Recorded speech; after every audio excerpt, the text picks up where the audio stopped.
De um assunto muito da hora, muito louco, meu, cara, tu não tem noção do quanto eu amo esse assunto. Que é a história do Brasil, Primeira República. Mano, República, o que é República, tá ligado? É você passar do período onde nós tínhamos um rei, para nós temos um presidente, todas essas coisas.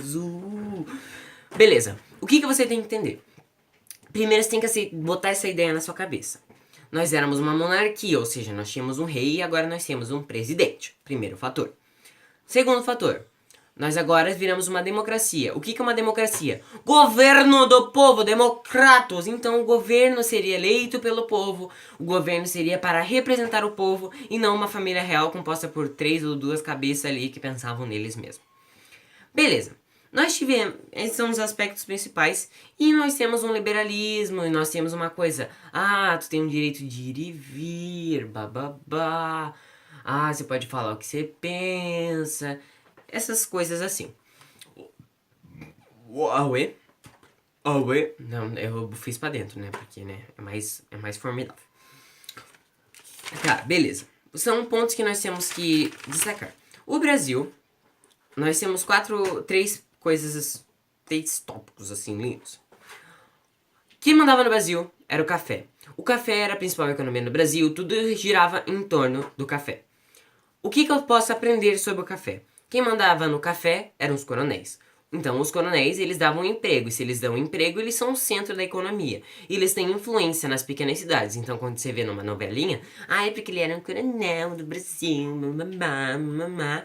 Quer dizer que ele produzia café, ou seja, ele tinha maior influência na cidade. Então, ele mandava no dinheiro, na economia, ele mandava na política. Ele era tipo um ladrão que comprava a política e todo mundo, e se tu não obedecesse ele, tu era morto ou tu perdia o emprego, porque ele que dava emprego, ele que comandava a polícia, ele que fazia tudo que ele quisesse no lugar dele. Beleza, falei um pouco rápido.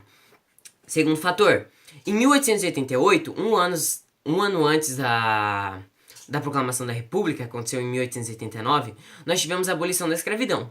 E, como eu falei anteriormente, o café mandava. Mas eu preciso de gente pra trabalhar no café, café, café. Não tem aquele, e todo mundo quer café, todo mundo não tinha como parar o café. Por exemplo, nós temos não tem aquele meme lá, eu quero café! Os Estados Unidos queriam café, a Inglaterra queria café, todos os países queriam café e o Brasil produzia café, o café do Brasil era bom, o café do Brasil era doidão, tinha uma parada a mais assim. E nós tínhamos que produzir café. Então o que a gente faz pra substituir a mão de obra do negro? Porque eu não quero. Não é eu, finge que eu sou um fazendeiro. O fazendeiro acha que o negro traiu o fazendeiro, bababá. Eu vou lá e chamo imigrantes. Eu pago pros imigrantes virem pro meu país e eles estarem produzindo. Nos imigrantes, eu não vou aprofundar muito na causa dos imigrantes, tá? Mas o que os imigrantes influenciaram na nossa cultura? Os imigrantes trouxeram a cultura deles, danças típicas, tradições, entre coisas. Quem eram esses imigrantes? Portugueses, italianos, alemães, japoneses, húngaros, entre outras coisas, libaneses, sírios, e vários desses que vieram em imigração ao Brasil. Mas os principais são portugueses, italianos, e japoneses e alemães, tá? Foca nisso daí. O terceiro passo é a democratização. Então, como eu falei, nós tínhamos um rei, agora nós temos um presidente. Agora nós temos uma nova constituição que é para se encaixar o que o presidente faz.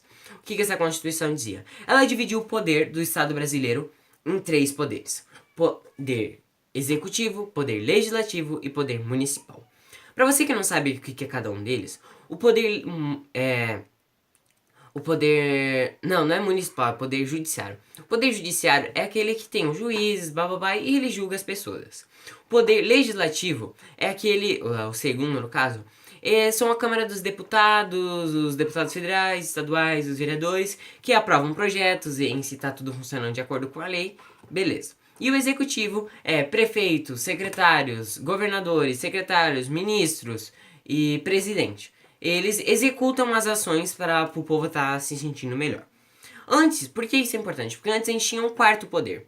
Esse quarto poder era o poder moderador e ele era representado só pelo rei. Esse poder, o poder moderador, ele podia dizer, tipo, vamos supor assim, se o vereador aprovou fazer uma quadra, todo mundo adorou a ideia da quadra, o prefeito adorou a ideia da quadra, e o moderador diria não, pronto, acabou. Não foi o povo o povo adorou essa quadra, mas se o rei dissesse não, a palavra dele era final. O poder moderador era o quê? Absolutismo. O poder ficava totalmente... Não era absolutismo em si, que é um poder na mão de um. Mas ele tinha total poder e ele podia fazer o que ele entendia. Então, de vez de ele favorecer a população com esse tipo de poder, ele favorecia a si mesmo. Então, não dava mais, ó. Chega, acabou, tá?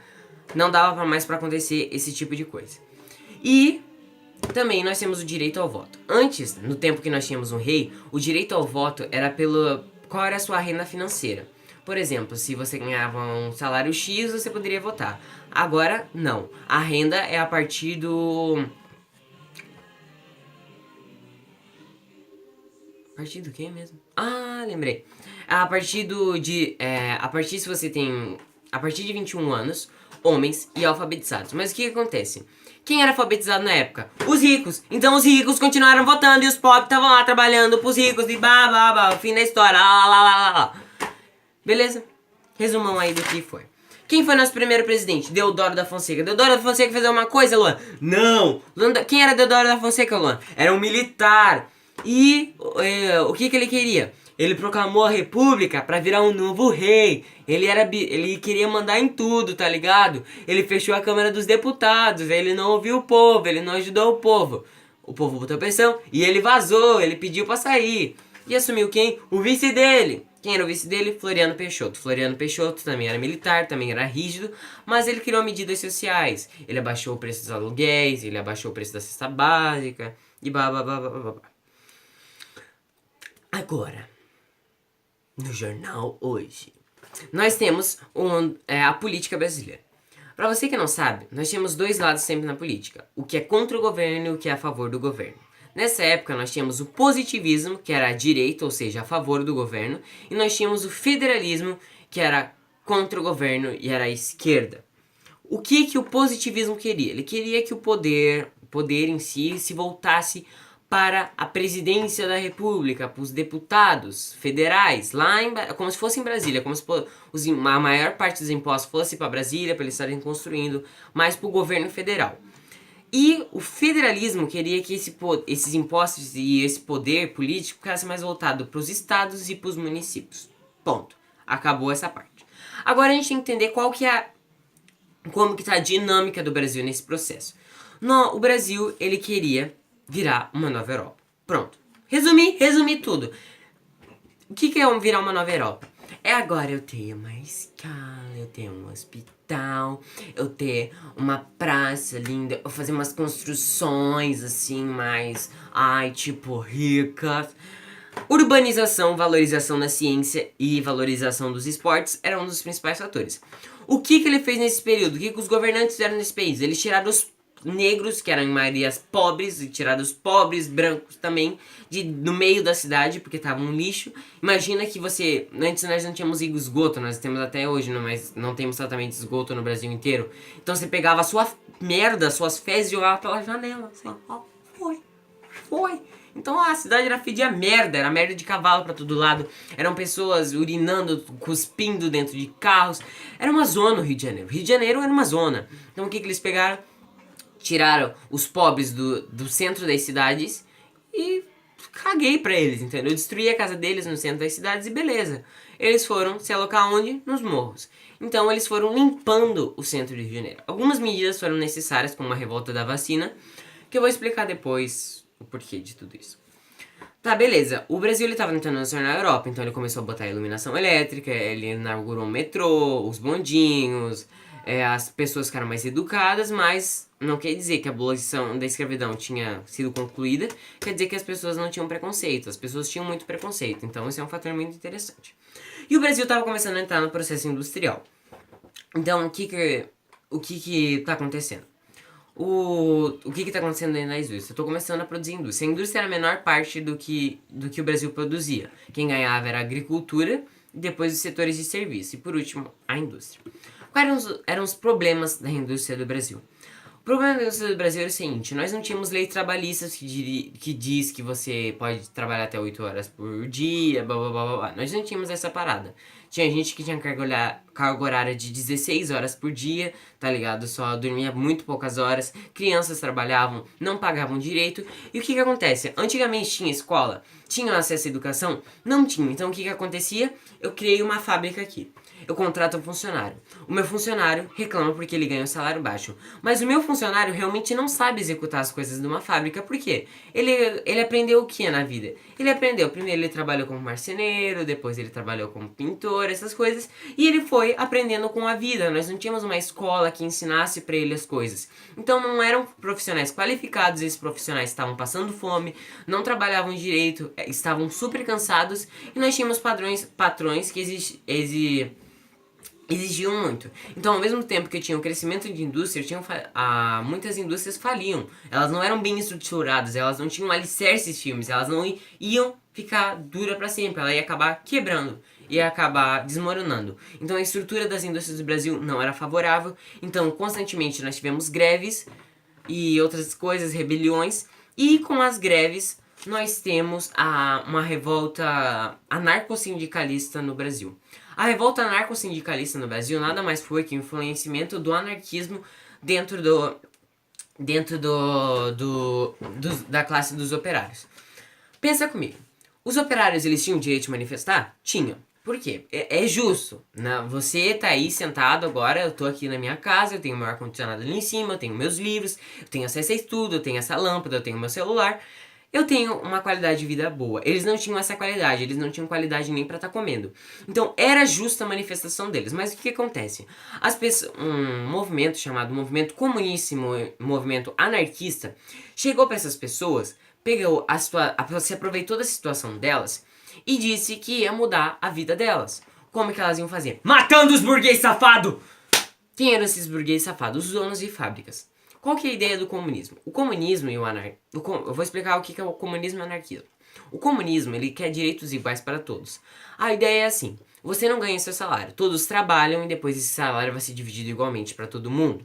Todos têm o mesmo tipo de casa, todos têm o mesmo tipo de carro. É só um exemplo, é muito mais profundo a teoria, tá? É só para vocês terem uma noção e caber dentro do meu prazo de tempo. É igualdade social. Mas o que acontece no comunismo hoje em dia? O povo fica pobre porque eles não dividem igual e os políticos ficam ricos. Acontece a mesma coisa. O anarquismo, ele tem uma ideia muito utópica, muito assim viajona, muito utopia, tá ligado? O que é essa ideia? Eles imaginam que a sociedade um dia vai chegar num ponto tão bom, tão essencial que eu não vou precisar mais de governantes, não vou precisar de nada, porque todo mundo vai saber seu lugar na sociedade e a sociedade vai funcionar sozinha. Mas isso não acontece, nós somos seres humanos, nós somos corruptos, nossa natureza é corrupta. Sim, nós amamos, nós adoramos, mas nossa natureza é corrupta. E esses caras que chegaram, eram esses caras que atraem a população para uma coisa, mas no fim eles só trocam 6 por meia dúzia. O que eu quero dizer com isso? Eles iam tomar o poder e iam ficar com todas as riquezas como os donos de fábricas estavam ficando. Entendeu? Então era uma coisa injusta, o povo tava lutando, tinha gente morrendo, tinha gente sendo queimada em fábrica, tinha sendo gente torturado pela polícia por seus direitos, por ter uma qualidade de vida melhor, e vinham os caras botar uma ideia falsa, uma ideia que não funciona na cabeça dessas pessoas, que não tinham condição intelectual de estar processando, ou seja, elas não tinham educação para estar pensando nisso, e essas pessoas, elas pegavam e diziam, quando a gente assumir, a gente vai fazer ditadura, escutem essa palavra, ditadura do proletariado, e o que vai ser isso? É exterminar todos os burguês safados. Mas quando eles exterminassem os burguês safados, esses caras que vieram convencer todo mundo aí, iam virar os novos burgueses safados. Eles iam assumir o poder. Eles iam ficar com todo o dinheiro e iam deixar a população pobre, com fome, sem saúde e sem educação. Ou seja, trocando 6 por meia dúzia. É justa a causa dos operários? É. Eles precisavam de mudanças, mas não era com o anarcossindicalismo que eles iam conseguir, porque nós iríamos estar tocando 6 por meia dúzia, colocando o Brasil num sistema que não funcionaria. Eu quero que isso fique bem aberto na sua mente. Então aí, beleza, mas o governo reprimiu todos eles e ele fez uma estratégia muito louca. Se essas pessoas que vieram de fora, com o movimento anarcossindicalista, para iludir os nossos brasileiros naquela época, eles vieram da Revolução Russa, ou seja, eles eram estrangeiros. A Revolução Russa, vocês vão aprender depois, que era o comunismo dentro da Rússia. Então, o país virou comunista. E o que aconteceu nessa Revolução Russa? Vieram os estrangeiros pra cá e eles queriam disseminar essa ideia pelo mundo. E quando eles chegaram no Brasil, o governo disse, na. Pessoas que estiverem causando tumulto, ou seja, criando greves, iam ser deportadas pro país deles. Então, ó, o governo reprimiu todo mundo. Tá, me empolguei aqui, mas essa é a realidade. Agora vamos para as outras revoltas. Eu falei de revolta aqui no movimento industrial. Agora vamos falar sobre as revoltas de caráter urbano e rural. Para as revoltas de caráter rural, eu não vou entrar muito em detalhes delas, porque elas podem ser resumidas em coisas que Boris Fausto falou, que era dividir essas revoltas em 3 características. Revoltas com caráter religioso, ou seja, que tinha religião envolvida, com carência social, ou seja, com uma população pobre. Segundo aspecto, um movimento religioso, uma coisa religiosa, com reivindicação social, como seria, como melhor, acesso à educação, reivindicar alguma coisa pro povo, pedir alguma coisa pro povo manifestando, entendeu? Mas com a religião ligada, com um movimento, com uma ideia principal. E reivindicações sociais sem religião, que seriam manifestações hoje no Brasil que a igreja ou alguma figura religiosa não ajudou. Se você pegar todas as revoltas rurais, nós podemos encaixá-las em uma das categorias e, bem dizer, eu resumo todas elas, tá? Agora eu vou falar das revoltas urbanas que eu acho mais legal de explicar. Revoltas urbanas, nós temos a revolta da Chibata. A revolta da Chibata era o seguinte, ela aconteceu dentro da marinha com os marinheiros. O que acontece? Os marinheiros, nós éramos uma das poucas forças militares do mundo que castigavam quem não fazia a tarefa direito com chibatada, com tortura. Os marinheiros, eles não ganhavam bem. Quem eram esses marinheiros que apanhavam? Eram pobres. E quem eram os pobres na época? A maioria, os negros. Então o que acontece? Um belo dia eles cansaram de apanhar tanto e falaram: vamos dominar um dos principais navios da marinha brasileira e vamos exigir que eles tratem a gente como pessoas, como seres humanos. E eles fizeram isso e apontaram as armas para o Rio de Janeiro e falaram: querido presidente Hermes da Fonseca, que era o presidente da época, se você não dá o que eu quero, você vai se ferrar. Se você não fazer o que eu quero, eu vou atirar. E Hermes da Fonseca, beleza então. Então vamos aceitar os termos. Quais eram os termos? Melhor condição salarial, condição para eles estarem dormindo, alimentação saudável e que tirasse castigos físicos, e quando eles acabassem a revolta eles não fossem punidos. Beleza, Hermes da Fonseca aceitou, todo mundo saiu dos navios, beleza. Mas quando eles saíram, nosso querido Hermes da Fonseca disse: ah é? Eu tava mentindo, tá ligado? Ele pegou todos eles e botou numa ilha, presos na Ilha das Cobras. Lá dentro da Ilha das Cobras, os revoltos se revoltaram mais uma vez, eles disseram: eu estou revoltado! Tá, nada. E aí o que o governo fez? Foi lá e bombardeou aquela ilha. Muitas pessoas morreram, sobrou aí meia dúzia de cabeça. Entre essas meia dúzia de cabeça estava o líder deles. Todos eles, a maioria morreu, e o líder deles foi considerado louco. Depois, em 1950 e poucos, esse cara foi achado, ele estava pescando e ele contou a história para um jornalista que vendeu o livro chamado A Revolta da Chibata, que retratava por que eles fizeram a revolta, porque como que estavam as condições de vida dentro da marinha para os marinheiros, e entre outras coisas desse tipo. E o governo brasileiro só em 2008 reconheceu que a revolta foi uma revolta justa, porque eles mereciam direitos humanos. Para pensar aí. Agora nós temos a revolta da vacina do Rio de Janeiro. Lembra que eu falei que o Rio de Janeiro tava um lixo, tava uma coisa horrível? Então, essa era a questão. O Rio de Janeiro tava horrível e lixo. E quando eu tenho lixo, eu tenho proliferação, ou seja, multiplicação. Todo mundo pega doença. Doença! Imagina que eu sou um vírus aqui, um parasita. Eu vou pegar vocês, humanos. E aí o que acontece? Oswaldo Cruz, ele pegou e disse: a gente tem que vacinar todo mundo. Porque se a gente não vacinar eles, nós ricos aqui lindos da sociedade, vamos pegar essa doença também. Então não dá, né? 2 mais 2 a conta não fecha. Aí eles entraram na casa das pessoas, pegaram, vacinaram todo mundo à força. A população não sabia o que era uma vacina. Quem sabia achou que o governo estava envenenando. Porque pensa, o governo nunca me ajudou. Não me dá um salário igual, não me dá uma comida, não me expulsou da cidade do Rio de Janeiro. O que vocês querem que eu faça? Estão querendo matar a gente. E aí começou uma revolta muito louca. Eles começaram a forçar, entrar dentro das pessoas e vacinar elas. E ó, era porrada. População, ah é? Não vou deixar não. Meu corpo, minhas regras. Minha doença, minhas regras. Eles saíram no centro do Rio de Janeiro, destruíram centros não. Destruíram prédios históricos, fizeram rebelião, passeata, veio polícia pra reprimir, veio exército, veio marinha. A marinha apontou os navios de guerra dela, apontou as armas lá pra cidade do Rio de Janeiro, pronta pra bombardear tudo. E todo mundo tava dizendo, não quero me vacinar, você vai ser vacinado. Eu não quero, mas você vai. Pronto, uma revolta muito louca. Essa foi a revolta da vacina. Ele disse, eu estou revoltado, não vou me vacinar. E aí, aconteceu isso. Mas aí, como é que terminou essa revolta? O governo, dias depois, cessou essa revolta e disse que realmente os cidadãos tinham direito de ir e vir e pensar e ser vacinados ou não ser vacinados, bababá. Mas depois que fizeram merda, né, já fizeram. Aí depois a vacinação foi mais de boa, a população aceitou e tal. Beleza. Nós temos... Esses são exemplos de duas revoltas. Nós temos se você pode pesquisar depois, que a Semana 22, que foi um movimento artista de liberalismo, de ideias humanas, vamos ser livres, direito do meu corpo, minhas regras. Essa parada é muito importante para se você estudar artes, essas coisas. E também nós temos o movimento tenentista. O que o movimento tenentista tem a ver? Nós tínhamos os tenentes do exército. Os tenentes do exército eram uma classe muito favorecida. Principalmente quando eles pegaram, o governo deu um monte de salário pra todo mundo, menos de tenente pra baixo. Aí essa classe de tenente pra baixo falou, nós somos um movimento tenentista e nós queremos direitos iguais pro Brasil. O que acontece?